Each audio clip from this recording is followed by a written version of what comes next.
Fundamental rights हमने USA constitution से adopt किए हैं। इंडियन कॉन्स्टिट्यूशन के पार्ट 3 आर्टिकल 12 to 35 बात करता है फंडामेंटल राइट्स की।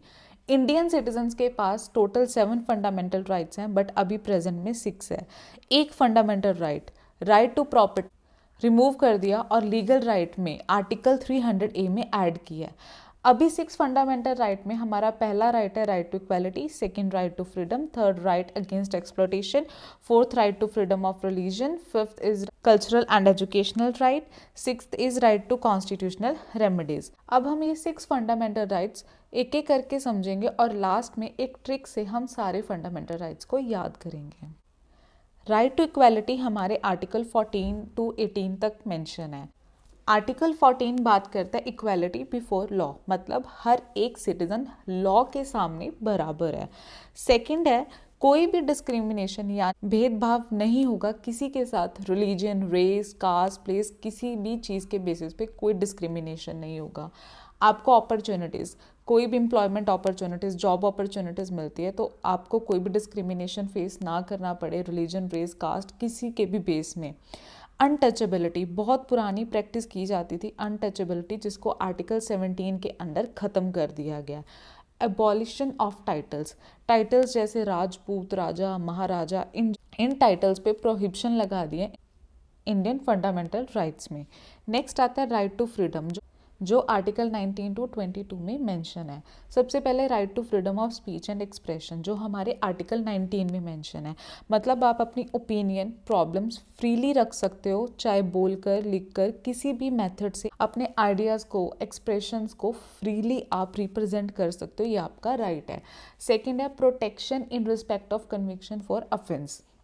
किसी भी पर्सन को एक गलती की सज़ा 2 बार नहीं मिल सकती, और ना ही आप ज़बरदस्ती कह सकते हो किसी को कि आप ये क्राइम एक्सेप्ट करो जो उन्होंने किया ही नहीं है। थर्ड है protection of life and personal liberty, कोई किसी की पर्सनल लाइफ और लिबर्टी में इंटरफेयर नहीं कर सकता। नेक्स्ट है राइट टू एजुकेशन, जो हमारे आर्टिकल 21A में ऐड किया गया with amendment 86 constitutional amendment act 2022। इसमें फ्री एंड कंपलसरी एजुकेशन की गई थी 16 to 14 ईयर्स तक। पार्लियामेंट ने ऑन 3 अगस्त 2009 पास किया था free and compulsory education bill. Fifth आता है protection against arrest and detention in certain cases, जो हमारे आर्टिकल 22 बात करते हैं। इसमें क्या बोला गया है कि अगर आप किसी को अरेस्ट करते हो तो उसको प्रोटेक्ट करने के लिए उसे कुछ राइट्स दिए गए। ऐसे कौन से राइट्स हैं जो उन्हें मिले हैं? अगर आप किसी को अरेस्ट करते हो तो आपने उनके फैमिली मेम्बर्स को इन्फॉर्म करना है। सेकंड है कि वो अपने अकॉर्डिंग, अपनी चॉइस से किसी भी लॉयर को अपॉइंट कर सकता है। थर्ड है कि आप 24 आवर्स से ज़्यादा किसी को भी जेल में नहीं रख सकते हो, और 24 आवर्स के अंदर अंदर आपने कोर्ट में उन्हें पेश करना ही होगा। नेक्स्ट आता है हमारा राइट अगेंस्ट एक्सप्लॉयटेशन, जो आर्टिकल 23 से 24 तक है। पहला है prohibition of traffic in human beings and force labour, जो आर्टिकल 23 है वो कहता है कि आप किसी से फोर्सफुली काम नहीं करवा सकते हो। और आर्टिकल 24 कहता है कि फैक्ट्री में छोटे बच्चों से, किसी भी इंडस्ट्री में आप छोटे बच्चों से काम नहीं करवा सकते हो। प्रोहिबिट किया जाता है चाइल्ड लेबर को अंडर आर्टिकल 24। नेक्स्ट है right to freedom of religion, जो आर्टिकल 25 to 28 है। पहले कहा जाता है कि कोई भी सिटीजन फ्री है किसी भी रिलीजन को अडॉप्ट या प्रैक्टिस करने के लिए।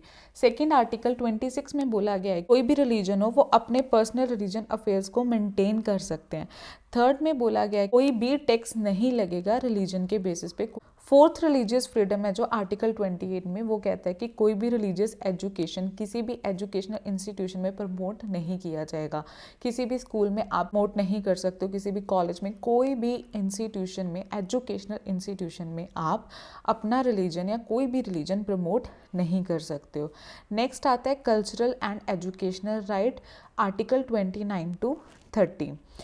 29 आर्टिकल है वो बात करता है कि जो मिनॉरिटी ग्रुप्स हैं उनके इंटरेस्ट को प्रोटेक्ट करना, उनके लैंग्वेज, कल्चर, हर एक इंटरेस्ट को प्रोटेक्ट करके रखना, ये आर्टिकल 29 में मेंशन किया गया।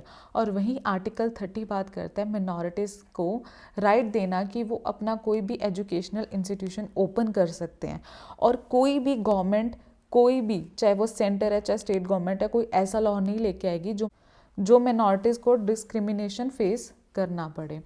नेक्स्ट आता है राइट टू कॉन्स्टिट्यूशनल रेमेडीज, जो आर्टिकल 32 है, सबसे इम्पॉर्टेंट आर्टिकल 32 ही है।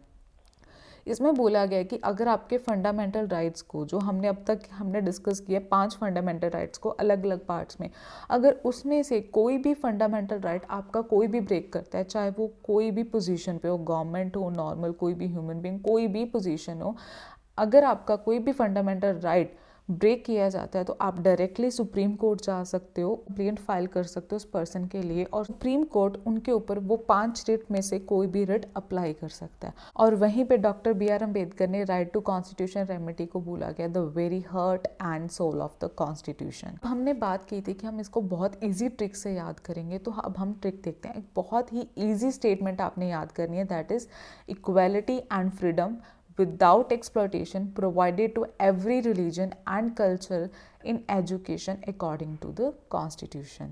इक्वालिटी से हम याद करेंगे राइट टू इक्वालिटी, फ्रीडम से हम याद करेंगे राइट टू फ्रीडम, एक्सप्लॉटेशन से हम याद रखेंगे राइट अगेंस्ट एक्सप्लॉटेशन, रिलीजन से होगा right to freedom of religion, culture और एजुकेशन से हम याद रखेंगे कल्चरल एंड एजुकेशनल राइट्स, और कॉन्स्टिट्यूशन से होगा राइट टू कॉन्स्टिट्यूशन रेमेडीज। है ना इजी ट्रिक? आई होप आपको इस ट्रिक से सारे फंडामेंटल राइट्स याद हो जाएंगे, और उम्मीद करती हूँ कि आपके जो भी डाउट्स थे फंडामेंटल राइट्स को लेकर वो क्लियर हो गए होंगे। मिलते हैं अगली वीडियो में कुछ ऐसे ही नए टॉपिक्स के साथ।